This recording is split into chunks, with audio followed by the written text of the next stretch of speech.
అందరూ ఎలా ఉన్నారు? ఈరోజు నేను డ్రాగన్ చికెన్ రెసిపీ చెప్తున్నానండి.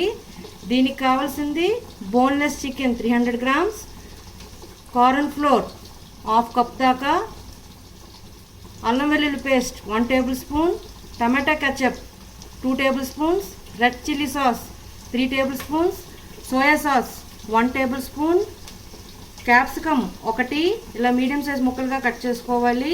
ఉల్లిపాయలు కూడా ఒకటి తీసుకొని మీడియం సైజ్గా కట్ చేసుకోవాలి. ఒక ఎగ్, ఇది 2 టేబుల్ స్పూన్ కార్న్ ఫ్లోర్ తీసుకొని వాటర్తో మిక్స్ చేసుకొని పక్కన పెట్టుకోవాలి. ఉప్పు తగినంత, ఆయిల్ సరిపడేంత, పెప్పర్ పౌడర్ 2 టేబుల్ స్పూన్స్ అండి. ఇప్పుడు డ్రాగన్ చికెన్కి మనం మ్యారినేట్ చేసుకుందామండి. ఈ 300 గ్రామ్స్ చికెన్లో 1 టేబుల్ స్పూన్ అల్లం వెల్లుల్లి paste, 1 tablespoon soya sauce, 1 egg beat చేసి దీంట్లో వేసుకుందాం. దీనిలోనే కార్న్ ఫ్లోర్ కూడా వేసేద్దాం. ఉప్పు దీనికి సరిపడంత వేసుకోవాలి. Pepper powder 2 table spoons. ఇవన్నీ కలిపి మ్యారినేట్ చేసుకొని ఒక హాఫ్ అన్ అవర్ దాకా పక్కన పెట్టేసుకుందాం. ఆ తర్వాత డీప్ ఫ్రై చేసుకోవచ్చు. డీప్ ఫ్రైకి సరిపోయే ఆయిల్ వేసుకున్నానండి. అది బాగా హీట్ ఎక్కింది. ఇప్పుడు దీన్ని డీప్ ఫ్రై చేసుకుందాం. చికెన్ని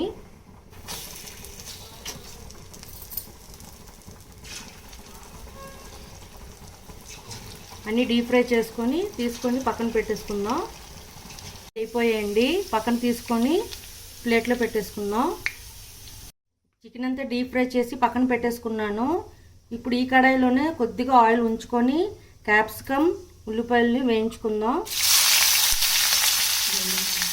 గోల్డెన్ కలర్ వచ్చేదాకా ఫ్రై చేసుకోవాలండి ఆనియన్.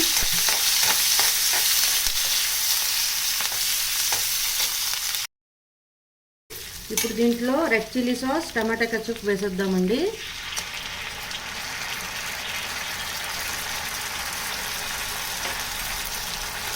వేసుకొని స్లో ఫ్లేమ్లో ఒక 1 మినిట్ కలుపుకుందాం. ఇప్పుడు దీనిలోనే ఒక టేబుల్ స్పూన్ దాకా కార్న్ ఫ్లోర్ తీసుకొని కొద్దిగా వాటర్ యాడ్ చేసుకొని అది వాటర్తో మిక్స్ చేసి ఈ కార్న్ ఫ్లోర్ దీంట్లో వేసేయాలి.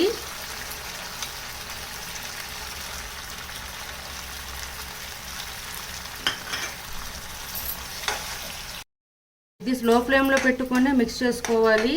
ఇది కొంచెం థిక్ అవ్వడం స్టార్ట్ అయ్యాక మనం ముందుగా ఫ్రై చేసి పెట్టుకున్న చికెన్ని దీంట్లో వేసుకోవాలి. చికెన్ని యాడ్ చేసుకుందాం. యాడ్ చేసుకొని ఒక 10 మినిట్స్ దీంట్లో ఫ్రై చేసుకోవాలి. ఈ జ్యూస్ అంతా, ఈ సాస్ అంతా దీనికి పట్టాలండి.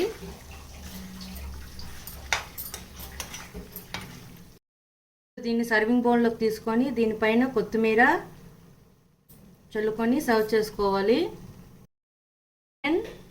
రెడీ అండి. మీకు నచ్చినట్లయితే like, share and subscribe it. Bye.